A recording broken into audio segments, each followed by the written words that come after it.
വേദനയെ ഭയങ്കരമായിട്ട് ഗ്ലോറിഫൈ ചെയ്യുന്ന ഒരു സമൂഹമാണ് പൊതുവെ ഒരു ഇന്ത്യൻ സമൂഹം, പ്രത്യേകിച്ചും കേരളത്തിൽ. ഇപ്പോൾ നോർമൽ ഡെലിവറിയെ സുഖപ്രസവം എന്ന് വിളിക്കുന്ന ഒരു സമൂഹമാണ്.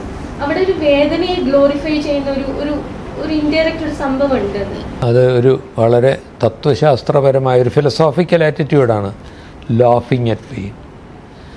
ഇറ്റ്സ് ഒരു ഫിലോസഫറുടെ definition, somebody who can laugh at pain so long as the pain is somebody else's. സ്വന്തം വേദന വരുമ്പോൾ കഥ മാറി.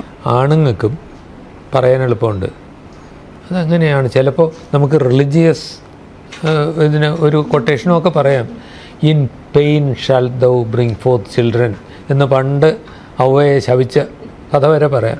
പക്ഷേ അതിന് മറുവശം ഒരു ആദ്യത്തെ ഏർലി കാലത്തെ ഒരു വേദന ചികിത്സിച്ച ഒരു അനസ്തേഷ്യ കണ്ടുപിടിച്ച കാലത്തെ ഒരാൾ പറഞ്ഞു, അത് ഒറിജിനൽ ഹീബ്രുവിൽ പെയിൻ എന്നല്ല വാക്ക്, വിത്ത് ലേബർ എന്നുള്ളതായിരുന്നു. ലേബർ എന്ന് പറയുമ്പോൾ തന്നെ കുറച്ച് ജോലിയുണ്ട് എന്നേ ഉണ്ടായിരുന്നുള്ളൂ. അപ്പോൾ ആ സാധനം നിൽക്കട്ടെ. ഇവിടെ ആണുങ്ങൾക്ക് അത് പറയാൻ എളുപ്പമാണ്. പക്ഷെ പലപ്പോഴും ഞാൻ രണ്ട് പറ്റതാ, ഇങ്ങനെ കിടന്ന് വെള്ളം വയ്ക്കാനൊന്നുമില്ല, അവിടെ കിടന്നാൽ മതി, വളരെ കോമൺ. ഇതിലൊരു കാര്യം, ഇത് ടൈം ലിമിറ്റഡാണ്. നമുക്ക് ഒരു 1.5 വർഷം നീണ്ടു നിൽക്കുന്ന ഒരു വേദനയാണെങ്കിൽ ഈ അനുഭവിച്ച വ്യക്തി ഇത് പറയില്ല. കുറച്ച് കാലം കൊണ്ട് കഴിഞ്ഞല്ലോ 2 എണ്ണം മതി എന്നും പറയുന്ന ഒരവസ്ഥയിലെത്തും മനസ്സ് ആയിരിക്കാം. പക്ഷേ ഈ പറഞ്ഞത് ഒരു philosophical attitude to pain actually works only when ആ വേദന അനുഭവിക്കുന്നത് വേറെ ആരെങ്കിലും ആണെങ്കിലേ ഉള്ളൂ.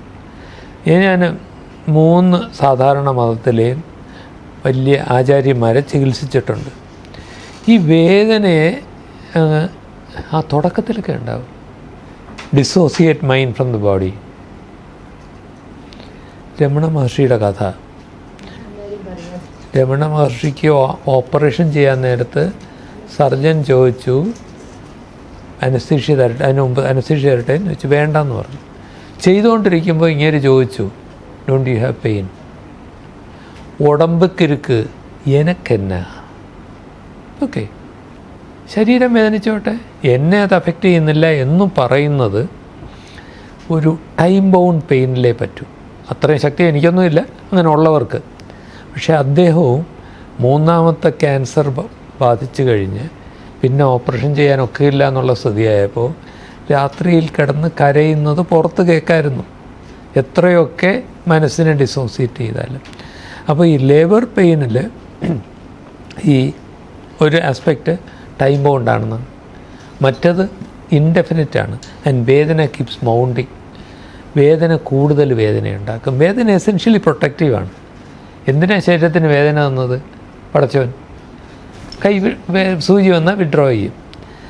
വേദന ഇല്ലാതെ ജനിക്കുന്ന കുഞ്ഞുങ്ങൾ ഒരു റെയർ അനോമലിയാണ്. ഒരു 2 വയസ്സിൽ കൂടുതൽ ജീവിക്കില്ല.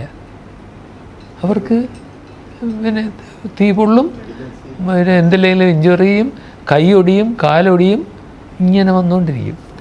അപ്പോൾ വേദന പ്രൊട്ടക്റ്റീവാണ്. അപ്പോൾ വേദന മാറി, വേദന ഉള്ള സ്ഥലത്ത് നിന്ന് ഓടിപ്പൊക്കോ, രക്ഷപ്പെട്ടോ എന്നാണ് ഈ വേദന പറയുന്നത്. എവിടെ പോകാനാ ഇത്തരം ഒരു അസുഖത്തിൽ? അപ്പോൾ നമ്മുടെ വേദനയെ ശരീരം കൂട്ടി തരും. ഒരു ന്യൂറോളജിക്കൽ ഫിനോമിനുണ്ട്, pain causes more and more pain. അപ്പോൾ ഇത് ഒരു ഇഷ്യൂ ആണ്. ഈ അതിനെ ഫൈനാൻഷ്യലി എക്സ്പ്ലോയിറ്റ് ചെയ്യുന്ന കാര്യം പറഞ്ഞില്ലേ. പക്ഷേ ഒരു പ്രശ്നമുണ്ട്. ഈ ഒരു പ്രൊസീജിയർ, അതൊരു ഡയഗ്നോസ്റ്റിക് ആവാം, ഒരു MRI സ്കാൻ, ഒരെണ്ണത്തിന് ചാർജ് ചെയ്യുന്നത്. അതുപോലെ ഒരു സർജറി, റോബോട്ടിക് സർജറി, ഒരു ഹാർട്ട് സർജറി, ഒരു പ്രാവശ്യത്തെ സാധനം ബില്ല് ചെയ്യാൻ എളുപ്പമുണ്ട്. പക്ഷേ മറ്റത് ഈ ലേബറിന് എപ്പിഡ്യൂറൽ എന്ന് പറഞ്ഞാൽ ഒരു എപ്പിഡ്യൂറൽ കത്തീറ്റർ ഇട്ടിട്ട് ഡോക്ടർക്ക് ഓടിപ്പോകാൻ പറ്റില്ല. അവിടെ കൂടെ നിൽക്കേണ്ടി വരും. അവിടെ ഒരു നല്ല പരിചയസമ്പന്നനോ ആയ ഒരു ആരോഗ്യ പ്രവർത്തകൻ അവിടെ എപ്പോഴും ഉണ്ടാവണം. കാരണം ഇല്ലെങ്കിൽ അതൊരു അപകടം പിടിച്ച പ്രക്രിയയാണ്. അതിൻ്റെ കൂടെ BP കുഴപ്പം, ഇത് ഏത് ലെവലിൽ പോകണം, പ്രത്യേകിച്ച് എക്സ്പെർട്ടൈസ് ചെയ്യേണ്ട കാര്യമാണ്. അല്ലാതെ നമുക്കൊരു ഇഞ്ചക്ഷൻ കൊടുത്തിട്ട് മാറുന്നത് പോലെയല്ല. അപ്പോൾ ആ ഹ്യൂമൻ റിസോഴ്സസ് അവിടെ ഉണ്ടാവണം, trained human resources, which will be expensive. ഒരു ദിവസം അത് ചെയ്യുന്നതിന് എത്രത്തോളം ബില്ല് ചെയ്യാൻ പറ്റും, ഒരു പരിമിതിയുണ്ട്.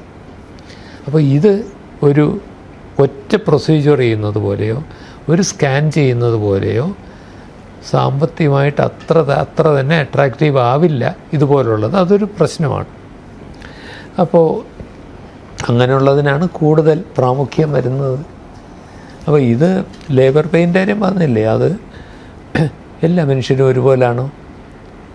ഈ ഞാനും 2 പെറ്റതാണ് അടങ്ങിക്കിടക്ക അവിടെ എന്ന് പറയുന്ന ഡോക്ടർ തിരിച്ചറിയാത്തത് അവരല്ല മറ്റത് കിടക്കുന്നത്. ഓരോരുത്തരുടെയും വേദന സഹിക്കാനുള്ള ശാരീരിക മാനസിക കഴിവുകൾക്ക് വ്യത്യാസം ഉണ്ടാകും. അത് നമ്മൾ തിരിച്ചറിയണം. ഞാൻ സഹിച്ചതുകൊണ്ട് നീയും സഹിക്കുക എന്ന് പറയുന്നത് ഒരു കാടത്തമാണ്. അപ്പോൾ ഇതിലെല്ലാം ഒരു കമേഴ്ഷ്യൽ ആംഗിൾ ഉണ്ടാവാം. പക്ഷേ അതാരാ ഡിമാൻഡ് ചെയ്യേണ്ടേ? വേദനിക്കുന്നവർക്കൊരു അസോസിയേഷനിലല്ലോ.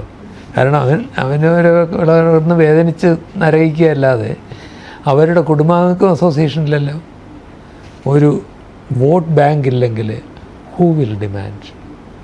U will, media will. Pain tolerance mental സ്ട്രെങ്ത്തിന്റെ റിഫ്ലക്ഷൻ ആണ് മോസ്റ്റ്ലി.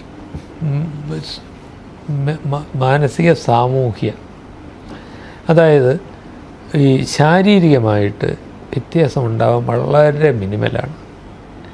വേദന ഒരു സൂചി ഇങ്ങനെ കയറ്റിയാൽ എത്രത്തോളം വേദനിക്കുമെന്നുള്ളത് ആ നെർവ് ഇമ്പൾസസിൻ്റെ കണക്ക് വെച്ച് നോക്കിയാൽ വളരെ ലിമിറ്റഡ് വ്യത്യാസമേ ഉണ്ടാവും. മിക്കവാറും എല്ലാവർക്കും ഒരുപോലെ.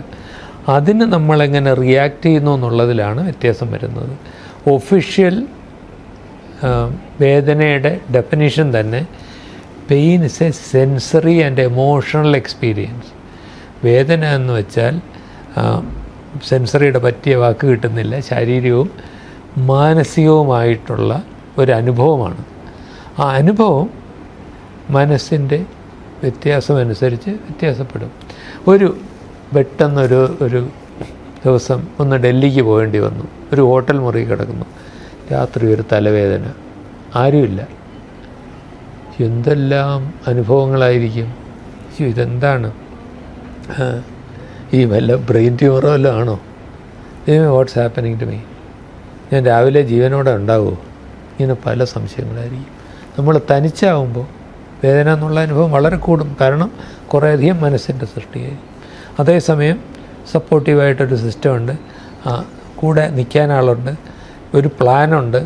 നമുക്ക് രാവിലെ തന്നെ ആശുപത്രിയിൽ പോകാം എന്ന് പറഞ്ഞാൽ അവിടെ ഒരു കുറച്ച് എമോഷണൽ എക്സ്പീരിയൻസ് കുറയും.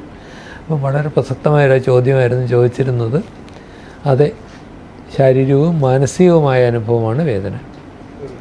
വ്യക്തിയുടെ മാനസികാവസ്ഥയും സാമൂഹിക അവസ്ഥയും അനുസരിച്ച് അതിന് വ്യത്യാസവും വരാം.